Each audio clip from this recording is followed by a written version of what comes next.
Greetings and salutations. This is Strategic Prepper. I'm Gil. I'm Gil. And we are doing a review of our get home bags. Gil is going to go first and take a look at his bag and explain what he's got and why he's got it. And then I will follow up and show you my get home bag. So while he's getting set up, just a quick thought about get home bags. There is no perfect bag. The whole philosophy, I think that you'll agree, Gil, is that you have to figure out where you're going to be. Yep. And where you have to go. Yep. For example, you could work 5 miles from your home in an urban environment, right? And you're going to have a different kind of get home bag. What would be something that might be important for a person that were in that environment? If you're especially close to work and whatnot, in an urban environment, you know, food, water, certain things you're probably not going to need, like camping related gear. Right.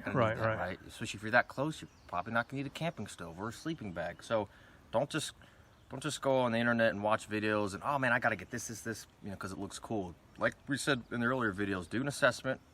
Where am I at? Where do I need to be? What are the scenarios that I'm trying to prepare for? And that's really going to guide your bag. And you'll see on these two bags, there's things that we differ on, and that's because I'm tailoring it for certain scenarios, or these are what I got in mind, or this is the environment that I'm in. So it's really important to do that. And the other thing too is watch your weight, which we'll get into. I'll show you guys on my bag. I'm in the stage now, I'm trying to reduce the weight on my bag.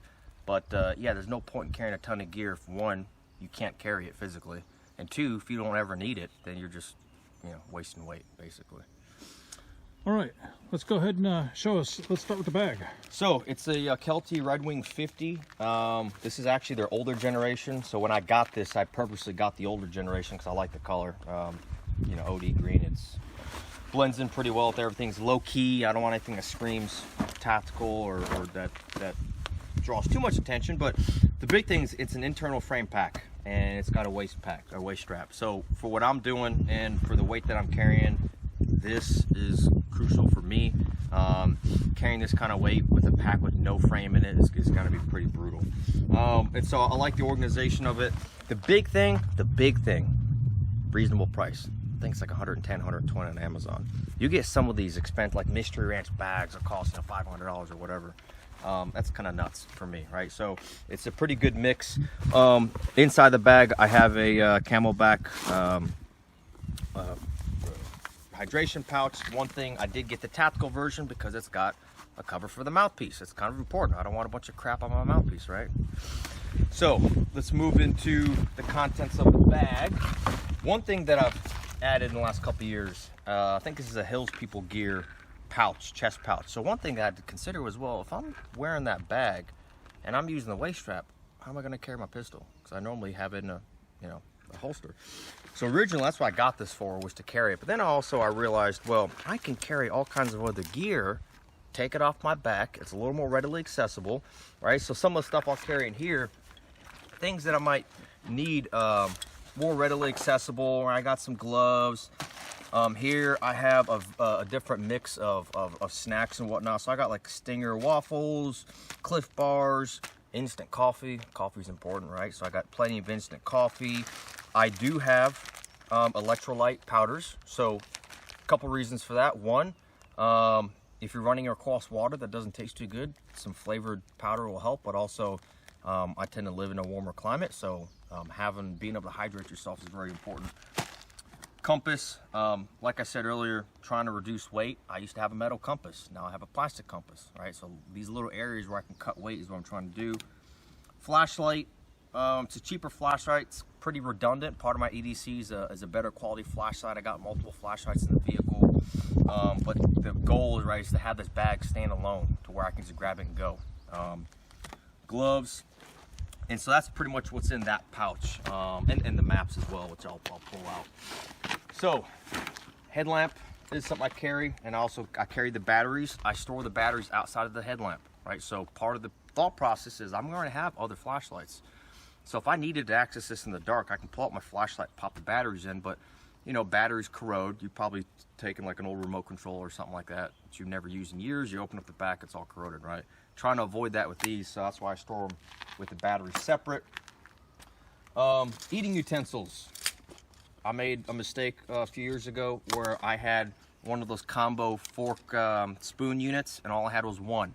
And I ate, and I went to clean it off, and I broke it. And I didn't have any backup. So I got a bunch of backups now. I actually have a titanium one too that's in the bag. More Cliff Bars.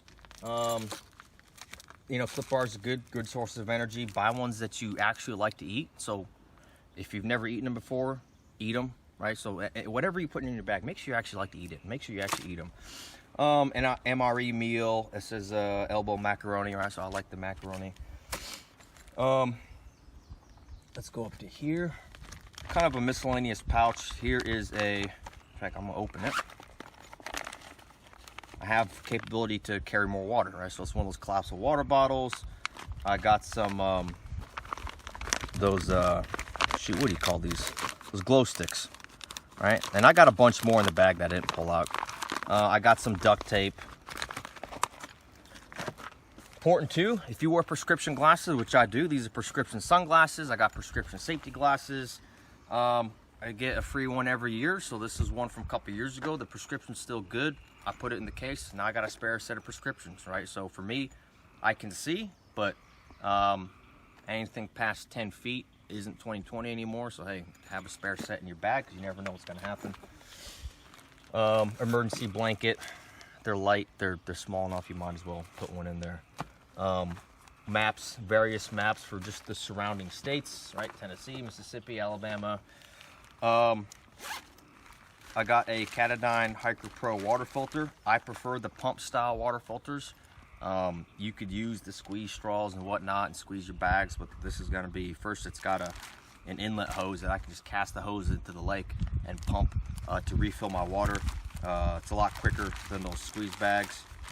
Also though, it's important to be redundant in your water systems. So I went hiking with a family member, we'll say, and that individual only had one system, and he screwed it up basically. He mixed up his cleaning. That was not me, by the way. Yeah, no, it wasn't. No. That was not me. It was someone else, and he put his clean side in the dirty water and contaminated it. So backup too is I got water tablets. And if you're starting out, buy this before the filter. That filter is like 80 bucks. This is like 3, right? This will get the job done, right? So you see those cheap Sawyer filters. Hey, if you're starting out and you're on a budget, buy that first. You could. I didn't start out with the, with the expensive filter. Let's see. I got one thing too that people aren't necessarily going to think about, but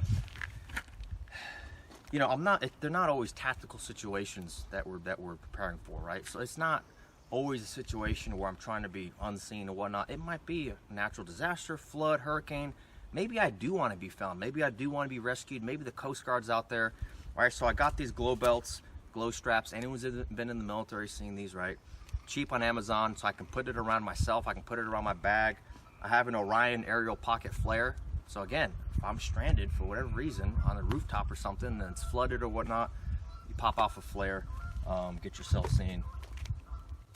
Insect repellent, the particular brand I got here is Sawyer, but if you're in an area like I am where there's a lot of mosquitoes and insects, don't forget the insect repellent. Energy, shot blocks, that's important too. Some redundancy that's built in. I have a pocket knife and a multi-tool. Reality is I carry better quality pocket knife and a multi-tool on my person anyway, and I got more knives in the vehicle, and I got a fixed blade knife.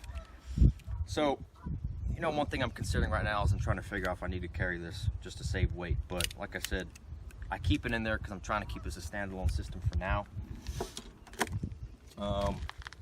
Tent stakes. These are aluminum tent stakes. I don't carry a tent, but I do carry a tarp. And so I can use sticks, and I've done that before. I go camping, I use sticks and push them in the ground. I decided, you know what? Aluminum's pretty light. I'll just carry the tent stakes. So this is a one-man size shelter. I got the Marpat Woodland Camo because I live in a mostly wooded area. So I have used this camping before. It creates a little shelter if it's raining or whatnot. And touching on the rain gear. If it's raining, you don't want to be out hiking in the rain or walking, getting soaked. So I have a packable, lightweight top and bottom. So this is the jacket. I got the pants in there. Again, this is redundant because I keep rain jacket in my vehicle. In fact, I have a high-vis reflective jacket that I use for work sometimes.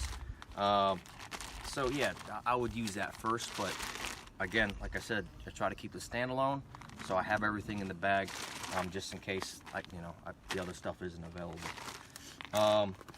Pack cover. Cover the pack. If you've ever, like I said before, if you ever hiked or camped in the rain, when your gear gets soaked, all that nylon, all this material soaks up the water, and you're gonna get your pack 5 or 10 pounds heavier. So this will help keep everything dry. You don't want your gear getting wet.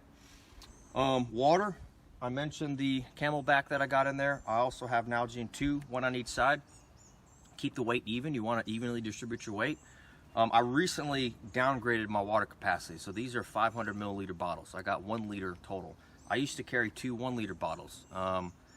And I did a few hiking trips and camping trips in Louisiana and during the warmer part of the year, and I learned, you know what? Even with all this hiking, I'm not running through my daily capacity of water, not even close. So I realized I was carrying too much water. I downgraded it to try to save some weight.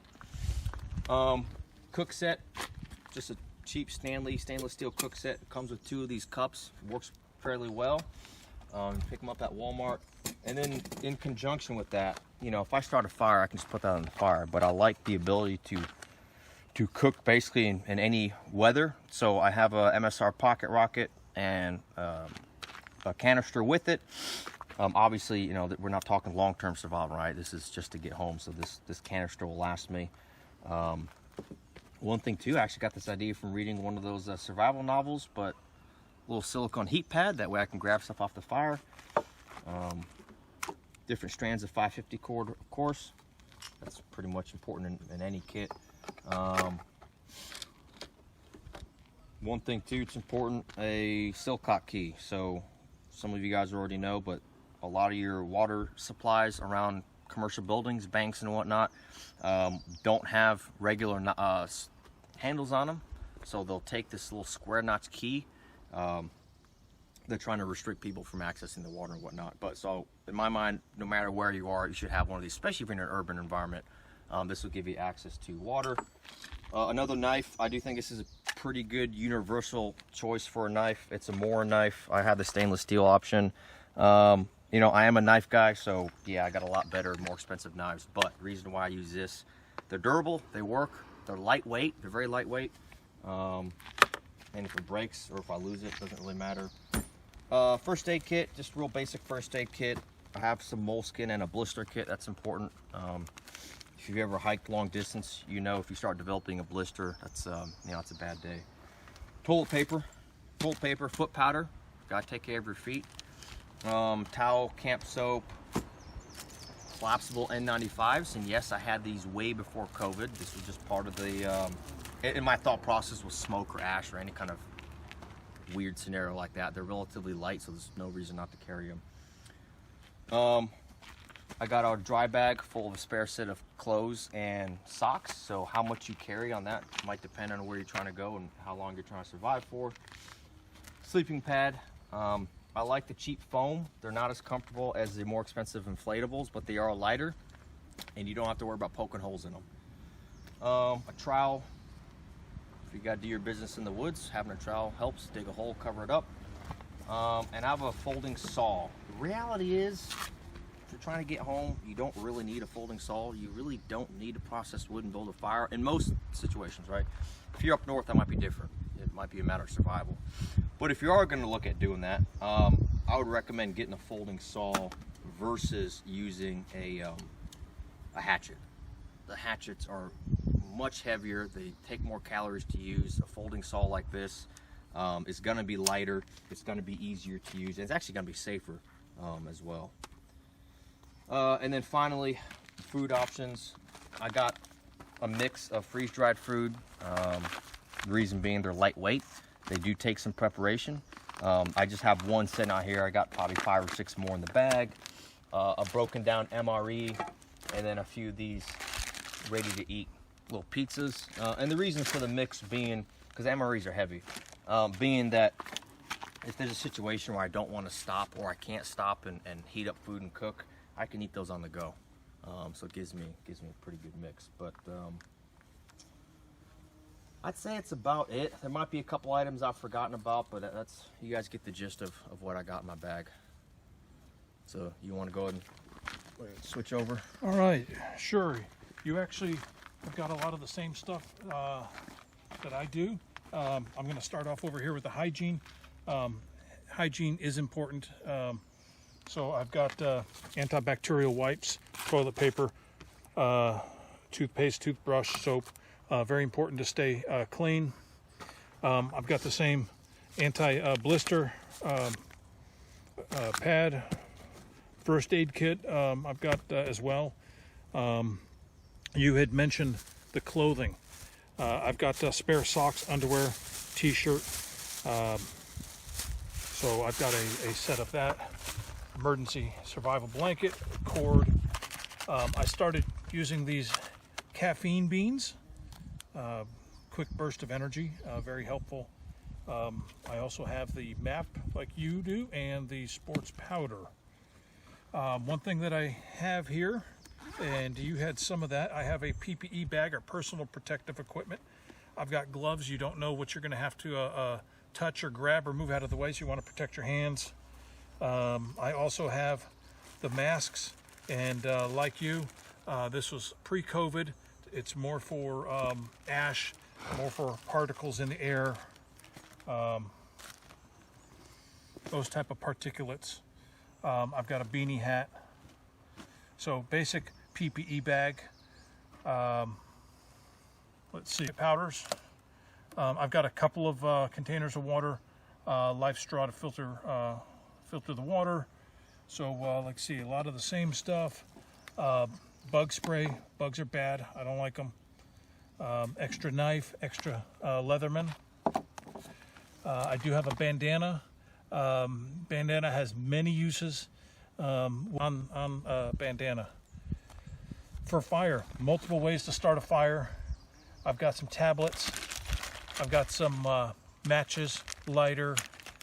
But I forgot, I got a similar kit in my bag too. I got the ferro rod. Let's come over here. The trioxane tablets, which is important. Yep, trioxane tablets. Let's come over here a little bit. I got the same philosophy with the meals. I've got the heavier MRE. I've got the lighter. I noticed you both have macaroni and cheese. Mountain House, great stuff. Coffee is a necessity. If you have to get home, you want that energy of the caffeine. Light stick also.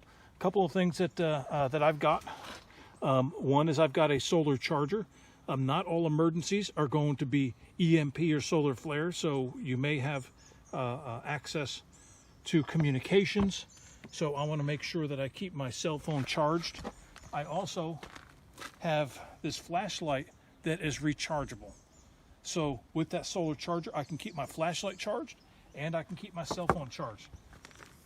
I keep spare batteries for some of my other flashlights. Let's see, I do have a very light sleeping bag. Yep, I got the same one in mine. Okay. And like you, I don't carry a tent. I carry a tarp with that.